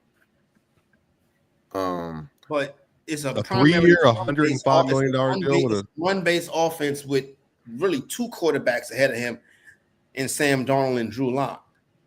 I'm just saying I'll take that action because if you want to put that bet in that Jalen Milroe is going to win the Rookie of the Year, I got a sports book and I'll take your money and I'll pay you out. Drew Lock is pretty decent too, though. I like Drew Lock. I think Drew Lock could beat out Sam Darnold too. Honestly, I don't see Sam Darnold starting. I don't know. I don't think he's going to start throughout the whole season. Hopefully, he doesn't. That's just how I view it as a Seattle fan. For me, for Rookie of the Year, for Offensive Rookie of the Year. I really want to go. I really like this player, this running back, and I think they have a great O-line. I think RJ Harvey. I think he's gonna be a great running back, and I think the Broncos O-line is amazing. Mm-hmm. So I feel like that'll be a great pair. But I also like this. I like Ashton Genty, but I also like Judkins. I think Judkins might have a great start to his career. That's a crazy take. But I do believe Quinshon Judkins is a great running back. I think the Broncos O-line, the Browns O-line is just a little bit iffy right now, so I feel like that could hold him back. But I think Judkins will be a great running back in the future too, and I could see him possibly winning. Yeah, he might not play. That's what I was going to say. Is he going to play this year? Because I know trouble happened. So I don't know. Yeah. I don't think he's supposed to miss the entire year. I think it's not. I don't think it's out how long he's supposed to miss yet, though. I don't think they said how long he's supposed to miss. But I think Harvey. I think that's gonna be my pick if I were to bet. I would go with him. I think that Broncos O-line is filthy, and I think he's a great running back too. Yeah, Harvey. I mean, there's a few of them. Corey, Trey, and Bama. Could Harvey's going to be, crazy offensive line. Omarion's going to have a great opportunity with another great offensive line, but also another one that's a sneaky player. The fantasy watch, Najee Harris. I don't think people realize how Najee is a tank, and he doesn't get hurt, and he has never had an offensive line that's good, so he might end up getting a lot of carries next year. But Travion Henderson, y'all. Yeah. Like Mike Vrabel. I think he's RB1 already with the Patriots. Definitely, he's RB1. And I think I'll drop mine swiping in. You can bring it home. Yeah, go ahead. I'm going to Marion Hampton for Offensive Rookie of the Year at plus 750. And then for my long shot, I'm going Shedeur Sanders. I think he'll be the Browns starter by week 6. And if he plays well, because of the name, because of the hype around the player, he's going to shoot to the top. The voters will get behind him. Obviously, he'll become a big story, whatever. And then a tight end probably won't win this award. Don't forget, I keep saying Mason Taylor's name. He's going to be a factor with the New York Jets this year. But Omarion Hampton at 750, that is a winning wager. He's going to be an RB1 on a team that is going to run the football. Is he going to be RB1? You don't think who do you think is going to be Najee is good though. I'm saying it's like not like Najee's just not a good back. That's that's the only thing I'm thinking about, Corey. Is just like, are we just not playing Najee? Like, is he just like going to be sitting on the sideline? Could he's healthy? So okay, so let me ask you this. I'll give you that. Let me ask you this: if you had to pick a rookie running back to win this award, would it be RJ Harvey or Omarion Hampton or Travion? Break down the chances of winning this award for those 3 players for the audience. I mean, I like Ramondre Stevenson, y'all, but I mean, honestly, I mean, I'm trying to like think about the situations. Is J.K. Dobbins going to take that many carries away from? Well, you know what J.K. Dobbins is going to do. He's going to get hurt. Yeah. I might be willing to go. I think I can go. I can get with Trey. There's a world where he could be the running back 1 in the rookies beyond Ashton. I can go Harvey. I think in a situation there, I'd probably go Omarion right after that, and then I'd probably go Travion. But if you told me that the order was reversed, it wouldn't make a difference. Yeah, I mean, I wouldn't doubt that either. So I legitimately, y'all, don't know. I know that Omarion's going to get a lot of reps. But I know that Najee's going to get a lot of reps. I think JK and RJ are going to split, or I think RJ's going to win the job. I think Travion might from day one be. Travion's probably got the job right away. That's what I'm saying. Like, so if him and Drake May, if their offense is better, they're running the ball. He also can catch the ball at the backfield too, Bama. Like, Travion can have a special season this next year, y'all. So Travion Henderson, 20-1. People not. You're 20-1 to win Offensive Rookie of the Year. That could be a nice little come up right there. I think one that's gonna be a come up for me. I don't care. I like doing the ridiculous stuff. Ollie Gordon. I'm gonna put $1 down. I'm gonna put $1 down and holler if he because what is 200,000 if I'm reading it correctly. Is he the best? Well, no, it's 200 to 1. Yeah, 200 to 1. If it was 200,000 to 1, you should definitely put a bet on that. I might go Ollie Gordon, bro. The best. Did he get enough carries and enough work with Achane? I don't know because I know they got a couple other backs in front of them. Right, and what's my other dude they got over there? What are you 7th round pick? 6. They got him in the 6, but you know how the NFL feel about them 6th and 5th round draft picks, though. A lot of times the NFL feel like the draft is won in the 5th and 6th round. To be fair, old boy Pacheco should not have 7th round. He was way too good to go 7th round. So I'm with you. Like they miss on guys sometimes. But Achane, bro, woo. All right, nobody said Cam Ward. Trey, nobody mentioned the dude that was the first pick of the draft, tore up college football last year. Yeah, kind of everybody saw this player coming from the time he got to the University of Miami. You saw that first couple of weeks, and you're like, oh, yeah, son is the real deal. Playing for the Tennessee Titans, Treylon Burks, his #1 target, already looks like he's going to miss a significant amount of time. I personally, Trey, thinks that Cam Ward plays well, but I don't think the team is going to be that good at all. I agree. I think Cam Ward is a great quarterback. I think the Titans roster is horrible. That's what it really comes down to. I think they're one of the worst rosters in the NFL right now currently. So I think it's going to be hard for him to work with what he has, but I definitely think this is a huge development year for him. I think this year will be crucial to see Cam Ward make improvements as a quarterback and become an NFL quarterback. But I don't think this is his year to be the offensive player of the year rookie. I don't think this is his year to do that. I don't think he has. Tyler Lockett, Calvin Ridley, Treylon Burks, Chico Okonkwo. Yeah. Offensive line. I don't know. I don't see it. I mean, maybe I don't see it though. I don't see Cam Ward in this first season with the Titans right now. I don't see him having a crazy season enough to win rookie offensive player of the year. And they got another tight end over there from Texas. What's my boy? But it's like you said Calvin Ridley, Tyler. Those dudes are none of those dudes are exciting players. They're not exciting, but they get open all the time. Calvin Ridley is pretty good. That's kind of what you need as a quarterback. Somebody that's going to break wide open for you sometimes. Yeah, Calvin Ridley remind me of Kenny Britt. Kenny was big, wasn't he? Yeah, but I'm saying as far as the hype around, you buy into Calvin Ridley, and he have 2 or 3 good games a season, and then other than that, he's just a guy. I mean, he was playing with like a horrible quarterback. Mailman was. So was Malik Neighbors. He had 1,000, but to be fair, he had 1,000 yards last year. Andre Johnson went to the Hall of Fame. It's like getting close to going to the Hall of Fame, and he's never played with a good quarterback. So the last 2 years, he had 64 and 76 receptions, 1,016, 1,017, 4 TDs 1 year, 8 TD another year. Okay, with Cam Ward, is there a world for him to be 75, 1,106? I mean, that's really good value. And if he can get there, then Cam Ward will be an offensive rookie of the year candidate.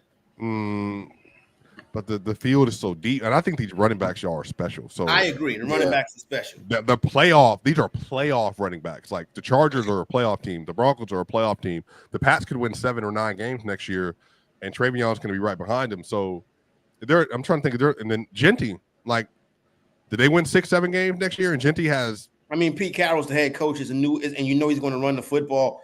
Genty got the shortest odds right now. Swipe, did you give your picks?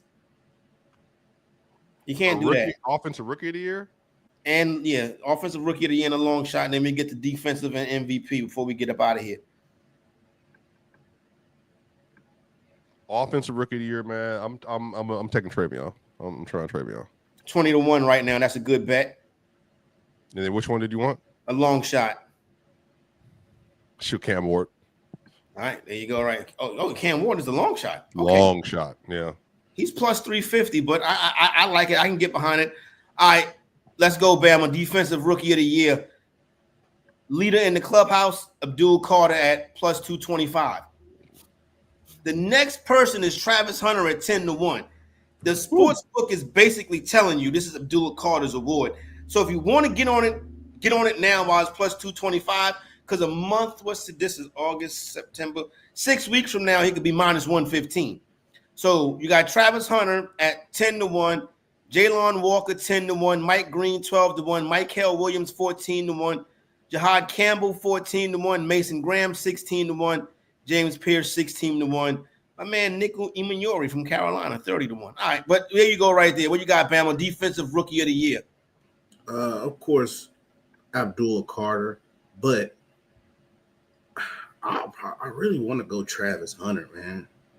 Especially because they're going to factor in what he does on the offensive end. I know it's going to be a defensive award, but if he go out there and make a little splash on the offensive end and come back, get you like 5-6 picks this season, I think it's his to win. Especially if the Jaguars look like they in playoff contention too, which they should be, because the division they in, not really all of that.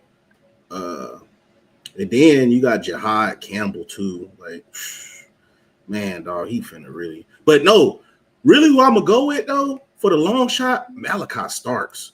All he gotta do is just go over there and play with reckless abandonment over there in that Ravens defense. Oh my goodness, Malachi Starks really could shake that up too. If Abdul Carter, of course, if he come out and get like 12 to 15 sacks, pretty much his reward. But Malachi Starks could shake it up a lot just being over there in Baltimore. I don't think that. Look what Trey Wiggins looked like over there. Even what's my boy Kyle Hamilton, his rookie year. Like, just being in that Ravens offense is going to help him a lot, bro. Yeah, like, Marlon Humphrey, Jair Alexander. They got Roquan in the front. Like, that could be special. But I'm looking at this now, y'all. I mean, Abdul Carter with Kayvon Thibodeau, Derek Dexter Lawrence, and Brian Burns, bro. That pass rush is about to be nuts. Abdul Carter is the pick here. I think we all say Abdul Carter. It's just about is there a long shot? Trey, you say Abdul Carter too, right? Yeah, I would say Abdul Carter for sure. But my long shot, I like Emin Wari. I like Nick Emin Wari. I think he's gonna be nice. I think he's a good player. Seahawks are good at developing these DBs too, these hard hitting safeties. Like, I mean, we didn't seen it with, you know what I'm saying, the Legend of Boom. Or my bad, the Legion of Boom. We didn't seen that before. So I think that Nick Emin Wari comes to the Seahawks, he gets way better, and I think he has a phenomenal first season. Yo, but hold on. Now, I'm trying to do the math here because I'm looking at the defense. I think the reason Abdul is going to be so good is like you can't double me. Okay, y'all, but if we're doing that logic and then we're like saying elite talent, top end draft talent, top end college prospect on an elite defense, what if Janae Barron is good? Like, I'm being for real. Like, what if he legitimately is like walks in, he's the second best corner on the team, and he's gonna get action? Like, you ain't throwing the pat. What if he's good? Like, what if he's Derek Stingley rookie year good this next year, and you can't throw on the defense? Like, I think I'll do a Carter. I think Barron. I don't know how y'all feel about Mason Graham. I think Mason Graham could be dirty with the Cleveland Browns with Myles Garrett on the front line too. Bama, Mason's cold, y'all. Yeah. He gonna get all the action that's on the run too. He's a good pass rusher. I think Michael Williams next to Nick Bosa, he could be good. There's a few people out here, y'all, that I think legitimately are some names. Honestly, though, Swipe, I think Jade and Pat is going to fundle a lot of that production to Hufanga, for real, because I think they are what they are. They so locked up. Like, a lot of that is probably what's going to make Hufanga an all-pro, honestly, playing with those dudes. I don't think it's possible, bro. Because people saying, oh, yeah, they just go throw it over to Jade. But if you watch Jade, bro, you're not going to try him like that. Like, he'll be a fool just to try. Oh, he's a rookie. Like, you're not going to try him like that either. Like, I think a lot of that production is going to get funneled to Hufanga just by default because of just how well them dudes All right, convince play. me, Bama, why is it not Mason Graham then? Mason Graham could be good, but, I mean, you got Myles Garrett. Number 5 overall pick, and I was wrecking folks in college. Yeah, he was wrecking, but I just think still over there with Myles Garrett, though.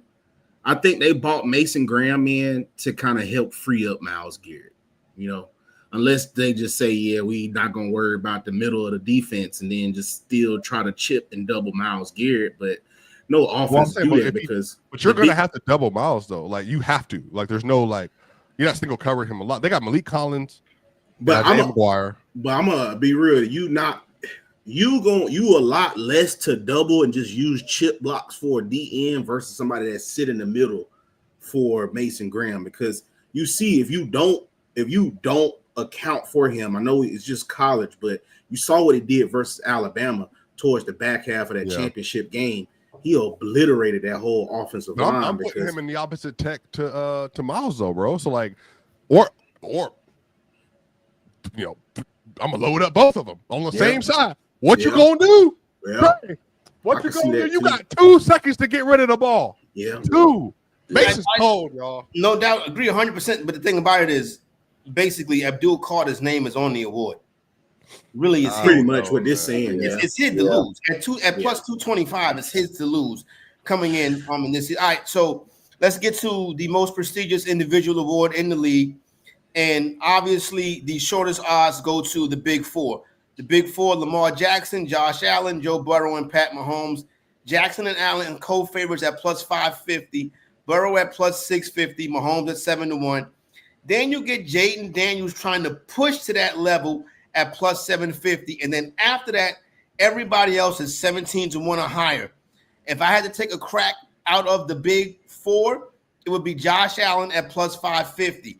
We already know my long shot is Bo Nix at 35-1. I also am going to put some money on Jordan Love at 25-1.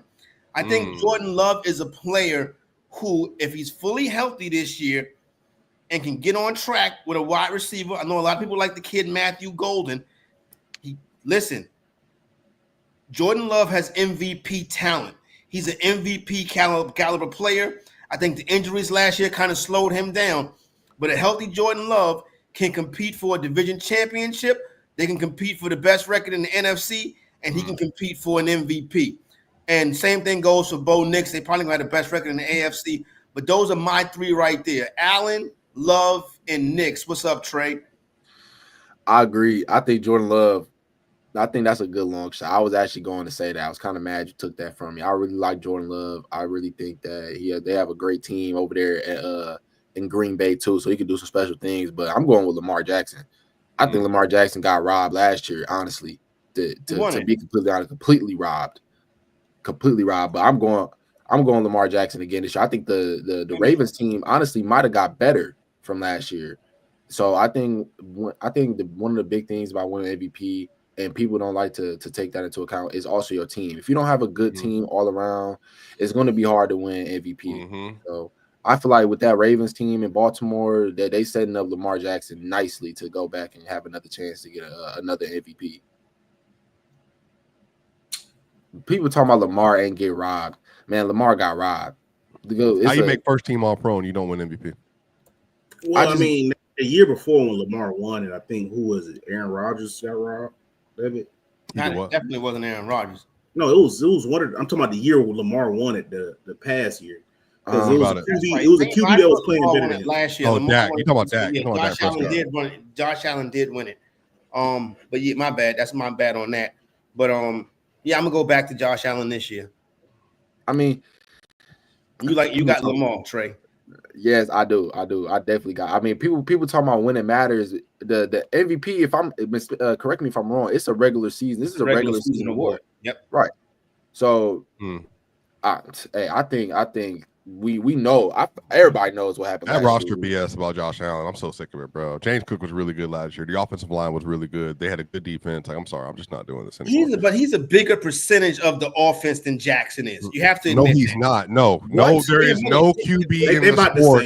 There's no QB in the sport that makes up more of the offense than Lamar Jackson. That's not true. It is true.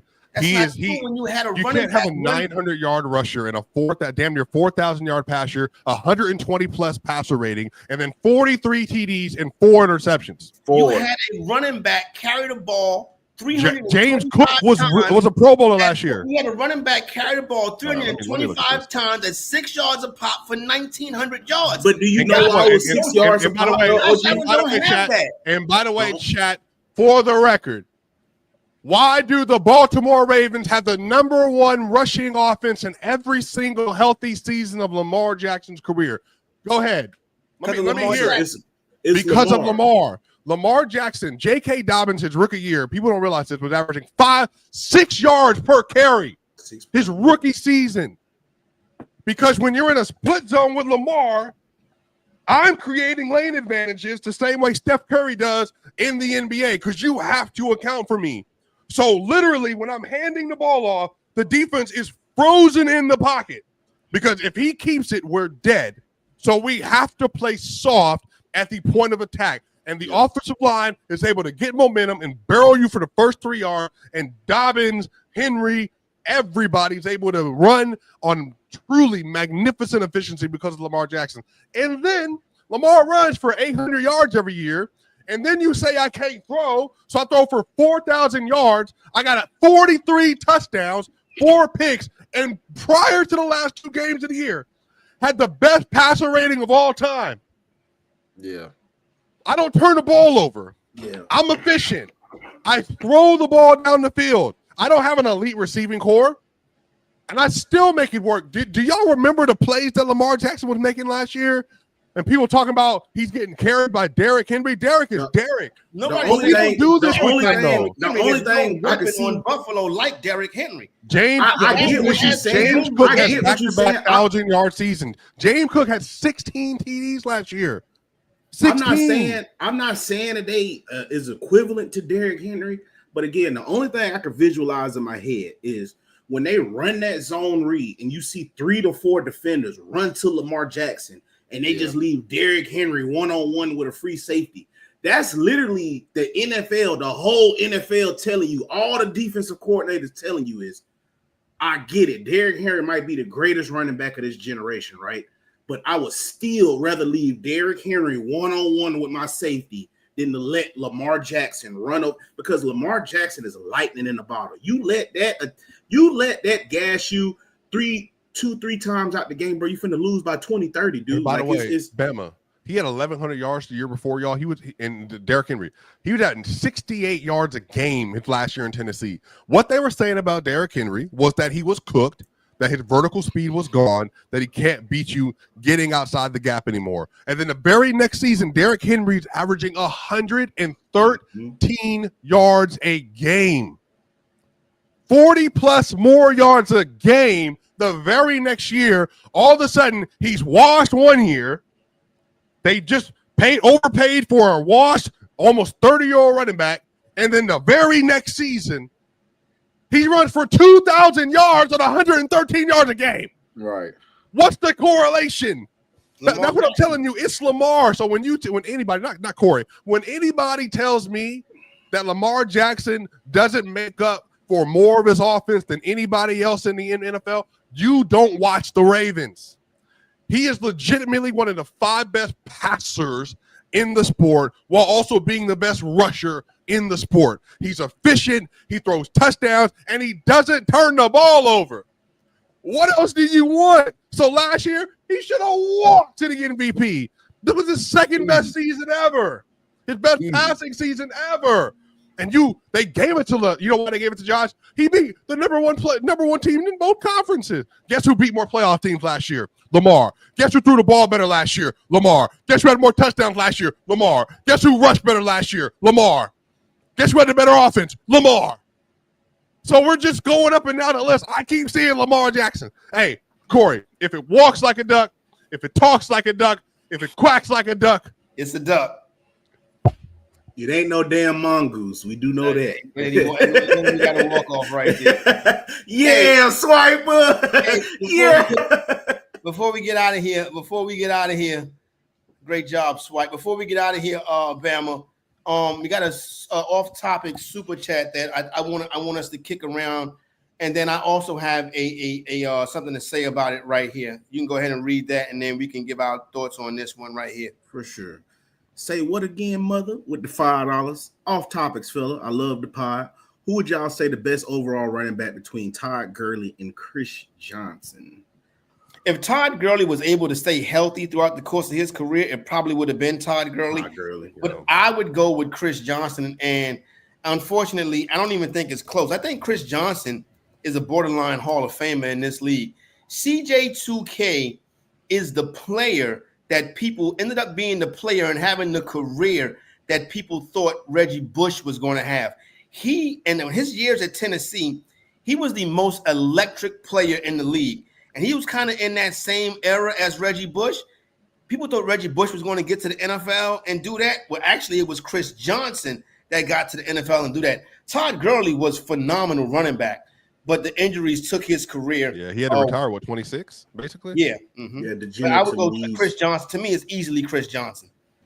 Chris had 2,000 yards in the second year. Yeah, 2,500 yards, most total yardage for any player, any running back in NFL history.